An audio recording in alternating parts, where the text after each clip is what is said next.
Hello Wastrels, this is Caedo Genesis, and welcome to Fallout 1. We're playing it for real. This is Fallout 1.2. I have the high resolution patch, so you'll be able to see a lot more of the game. These black bars won't be here during the gameplay, so we don't have to worry about that so much. First thing you want to do before we get into the character creation part is we want to go into the options and set the combat speed to max. If you don't set anything else, make sure you set the combat speed to max if you start playing the classic games, because otherwise you might get bored during the combat. So with that out of the way, I got all my settings where I want them to be here, but otherwise we are good. So let's get into the character creation portion. So these were our three choices, but they all have a pretty visible weakness. Natalia is probably the best choice. I would switch out Sneak or Steal with Lockpick, but otherwise I wouldn't bet on any of the other characters. And of course, you can modify them on the right side here too if you want to. But we're actually going to go full character creation mode. You can make a character that's not effective in the game at all, pretty easily, actually. So I did make a character creation guide for Fallout 1 if you guys are trying to follow along and want to, give Fallout 1 a go, as it were. But first, I'm going to go with the Gifted trait. The build that I'm using here is the Stabber, a variant of the Stabber build, out of the three examples I had in that character creation video. So Gifted raises all of your attributes by 1, but reduces all of your skills and reduces the amount of skill points you get per level up. And this would be a more substantial trade-off if you weren't able to buy skill books and find skill books in the game too. So that's not too much of a problem. One of the options was Fast Shot for this build, which reduces the AP cost of attacks but doesn't allow you to do aimed shots anymore. And I like the idea of that, but I want to show you guys aimed shots. That's where the VAT system was inspired, so I want to make sure that that's included in the gameplay. So instead, I'm going to be taking a small frame and raising my agility by another point. Small frame reduces the amount that I can carry. I'm not going to have to worry about it too much because I'm not going to be carrying around ammo. That'll be all my companions carrying around their ammo. So first, we're going to reduce our charisma to 2. We don't really have the looks, but we might know how to act. So we're going to go with that. But one of the things in this build is you'll notice that I don't raise anything to 10, and that's because you can raise all of these attributes by 1 permanently throughout the game, in the gameplay too. And I did a guide on that as well. Shameless plug time. Perception is going to be dropped down to 4 because we're a melee user. And endurance is 7, and strength will be 8 because I had that extra point from the small frame. And then our tag skills are going to be unarmed, speech, and repair. Because there's situations where you're going to want to talk your way out of something and situations where you're going to need to repair things. And the repair things are actually pretty high up there on the point requirement. So tagging it at the beginning is actually extremely helpful. And unarmed at 83% is outstanding at the beginning. So we should probably name ourselves. What do you think? Caedo? Sound right? And you guys get to learn my age during this recording. And it is 32. I'm 32 years old. Okay, I think we're all set, everybody. Let's get started. Let's begin. Let's exit Vault 13, starting now.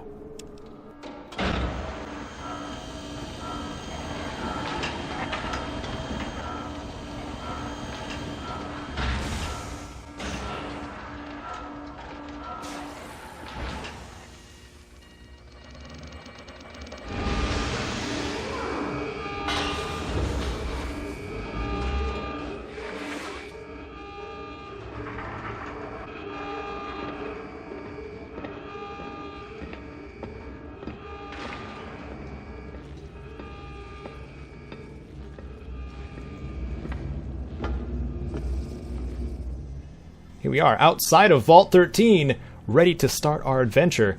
But what's this? A corpse of a former Vault Dweller. You see Ed. Ed's dead. That's what the log says. What's he got on him? Poor Ed. Rest in peace, friend. Alright. Well, this is our tutorial, essentially. So, first what we're going to do is, based on the skills that we chose, we get specific items in our inventory. It's kind of cool how it works out that way. So, because we chose unarmed, we got some brass knuckles, and they do 2 to 8 damage, as opposed to 1 to 5. So, we're gonna do that, and then we're gonna take out some rats. over here. This is our real test. Oh, we're already taking damage.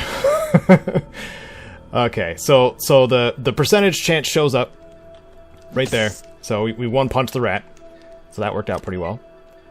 But also I wanted to show off the aimed shots before we get too far in here, because so if you right click your weapon, it shows a little target on the lower right hand side, and that'll be your aimed shot. So that goes into the extra rolls you can make to make shots at other parts of the body and a chance to cripple them or do extra crit. But something you'll notice that's different from VATS to the original Fallouts is there's two more target options: the eyes and the groin. So why don't we just wander around this cave and punch rats in the groin? You guys want to do that? I'm gonna do that. That makes sure we're not gonna have a pest problem for a long time. I'll disallowing them from reproducing too. Okay, let's keep trying this. Let's try this. Oh, there we go. There we go. Cave rat was hitting the groin for 4 points. Let's go for the eyes too.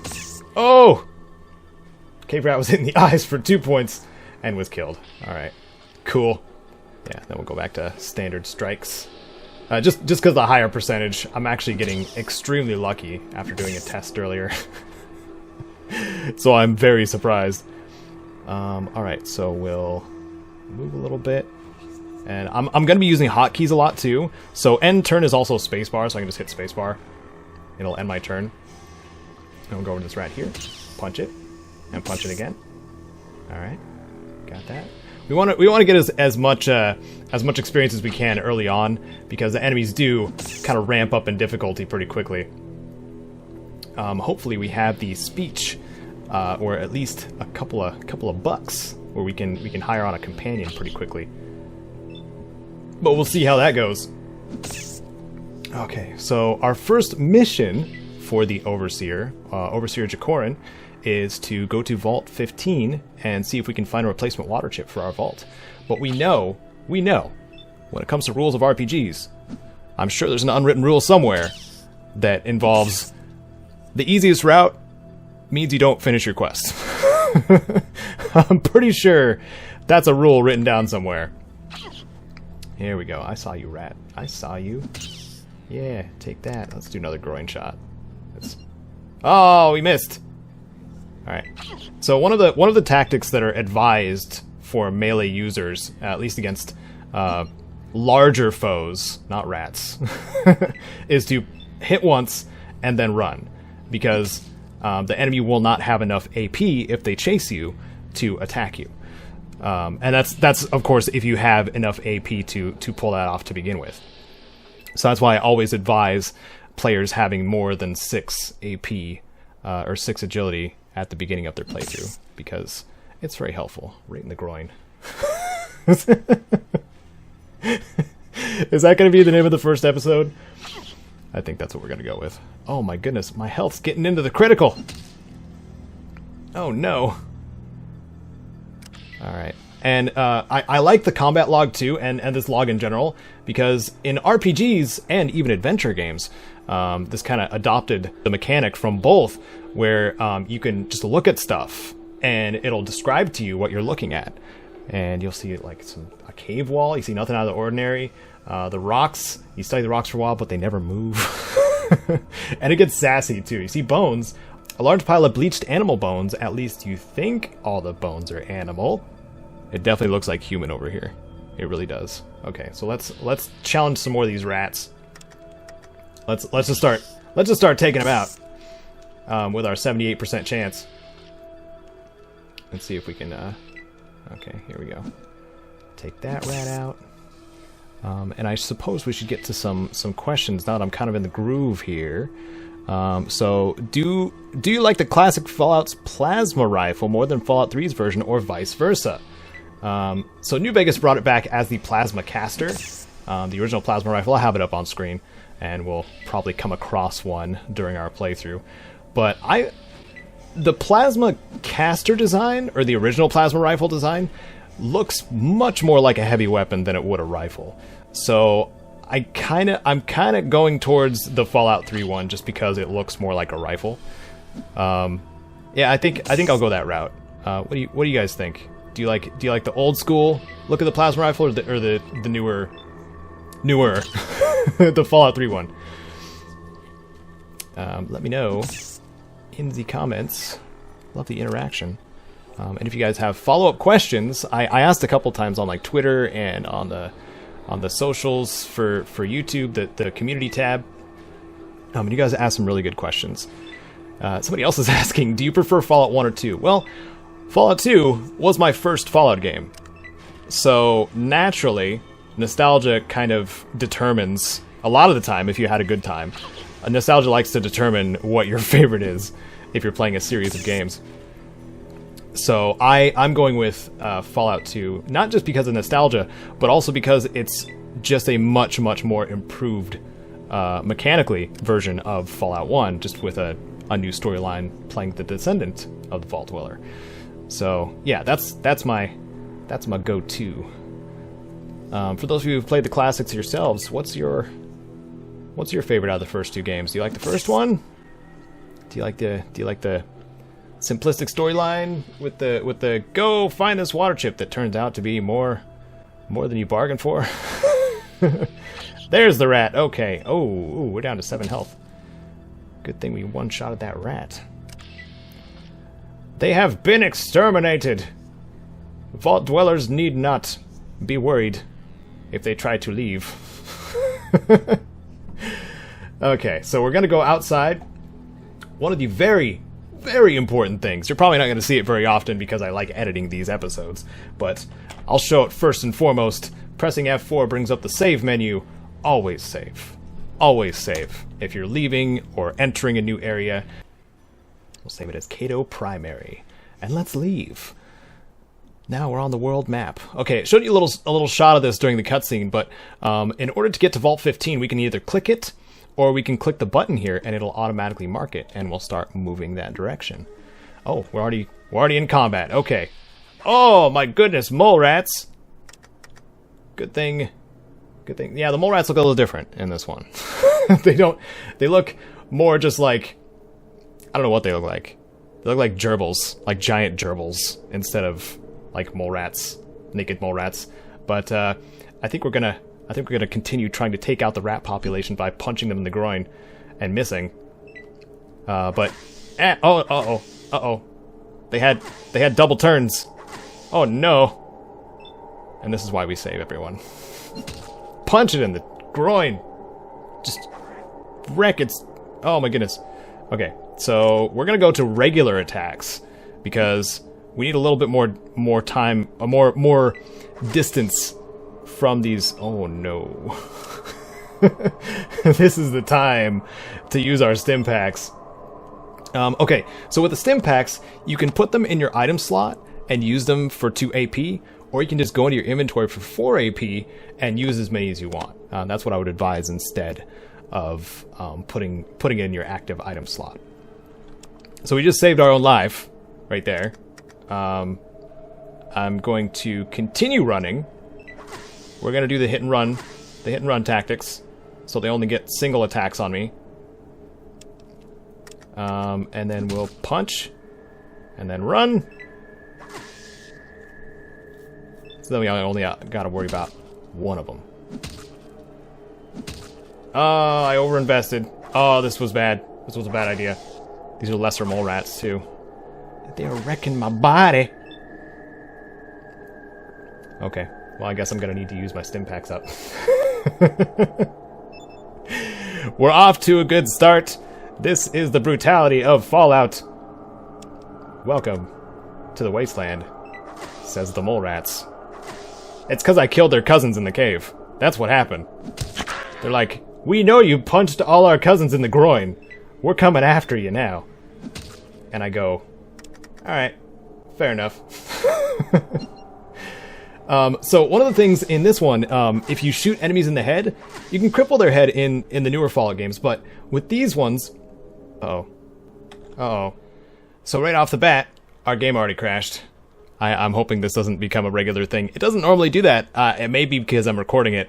That is a possibility. But anyway, I was talking about shooting and aiming for the head in this game in comparison to the newer games, and it has a chance to knock the individual unconscious, which gives you a very distinct advantage. Oh my goodness, we gotta stop by here first. What is this place? Welcome to Shady Sands, stranger. Please holster that weapon while you're here. Okay. Did it. Anything else you got for me, bud? You see Seth, leader of the guards of Shady Sands. I guess he introduced himself somewhere in there. And this is... who's this? Katrina. She has a very pretty smile. Okay, let's talk to Seth. He says, "Good day. How can I help you? I'd like some information, sir. Shady Sands is a peaceful community. We have our own irrigation system, so we can grow our own food. If we're not plagued with raiders and rad scorpions, we would have no problems." Tell me about the rad scorpions. Those dang rad scorpions have been after our Brahmin since we moved here. Not a week goes by that someone doesn't get poisoned trying to keep them out of the pens. Last week they took my brother Jarvis. Raslo, our doctor, is looking for an antidote as quickly as he can. Hey, if you have the means to help us, why don't you talk to our leader, Aradesh? Tell me about the raiders, too.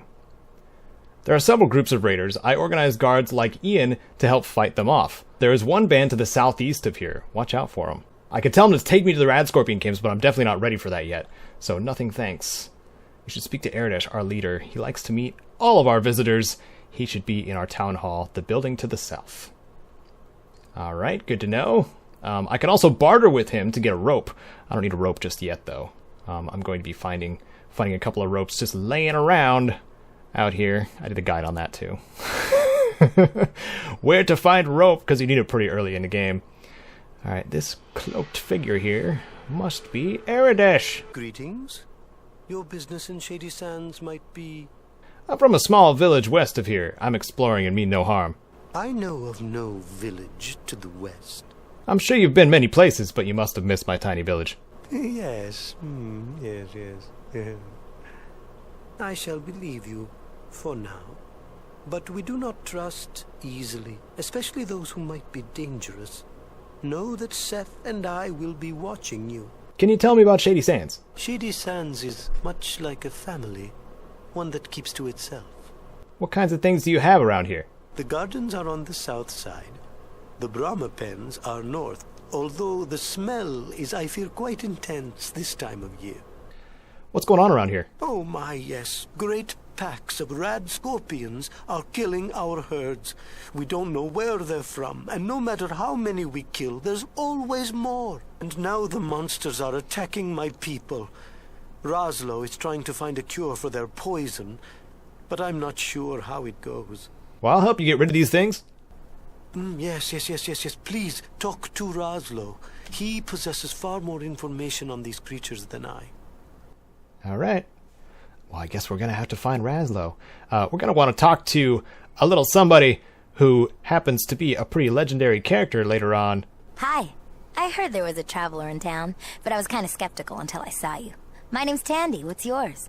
My name's Caedo. Nice to meet you, Tandy. Well, how do you like our little town? Bored yet?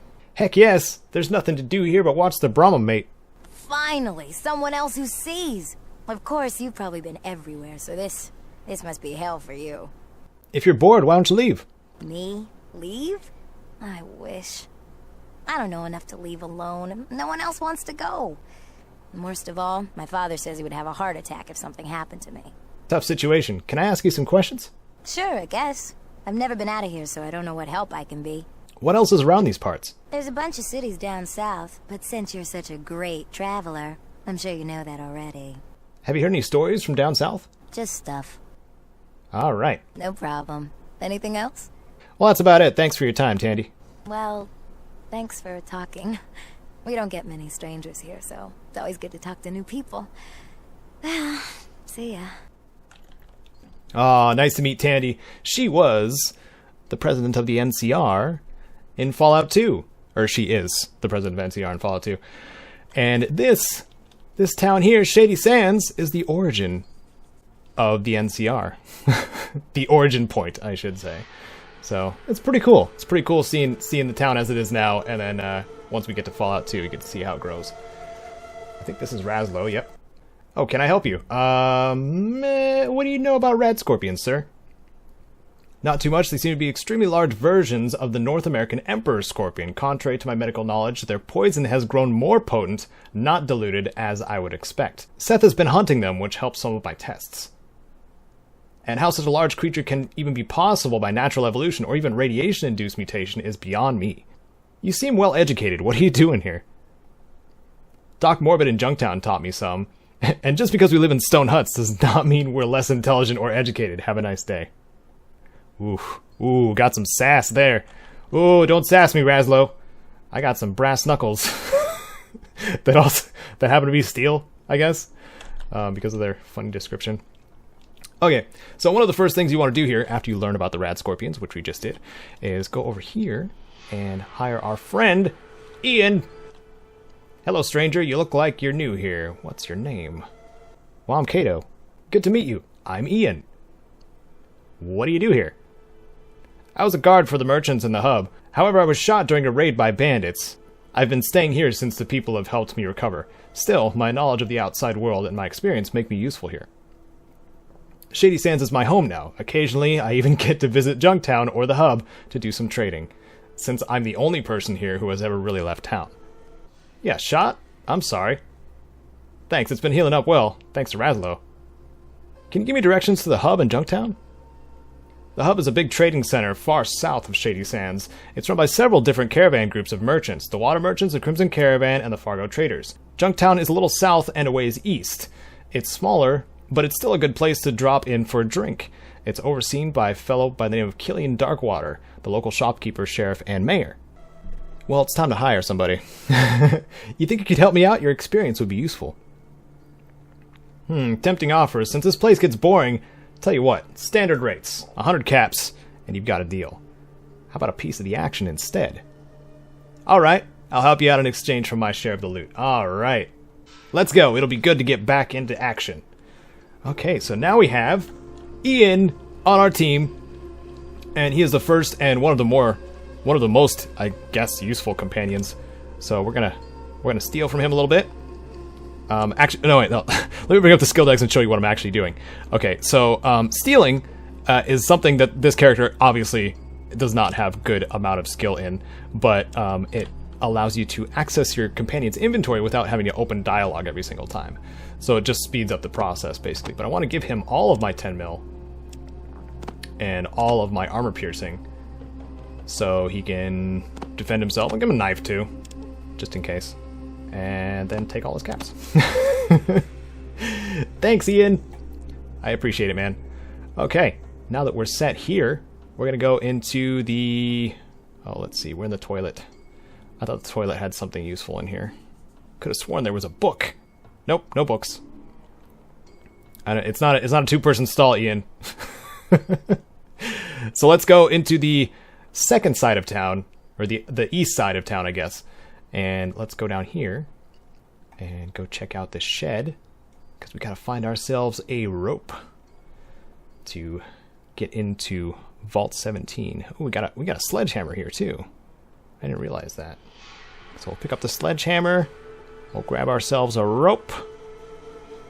And this is the easier place to get the rope, because you can trade with Seth to get one, and I believe you can get one up here as well. And in this, unlike a lot of games, people are only really protective of certain containers. Others, they just don't care. So we're gonna go get into this container next to this guy right now, and he's not even gonna care. We're just gonna take the rope and take the book.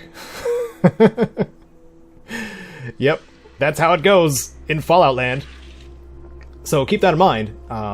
That all the containers are not like randomly generated, though. Like the only thing randomly generated really is the random encounters. Otherwise, the containers themselves all have like set loot that you're gonna get from them. I think there's some randomness to the vendors as well. Correct me if I'm wrong on that, but just want to make sure that we're getting what we want here or what we need here. I'm gonna double check here and see. Of course, we're gonna save, but we're gonna see if we can get into this container too. Yep. Ooh, that's some good stuff right there. That's 223 and some BBs. Yes, I don't usually loot that container. That's awesome. So once we get that gun, or the 223 pistol, now we can give it to Ian, and he will wreck face with an extremely loud gun.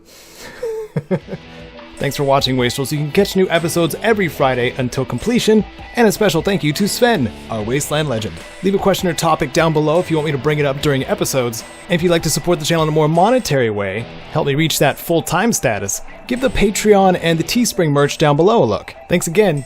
Catch you all in the next episode.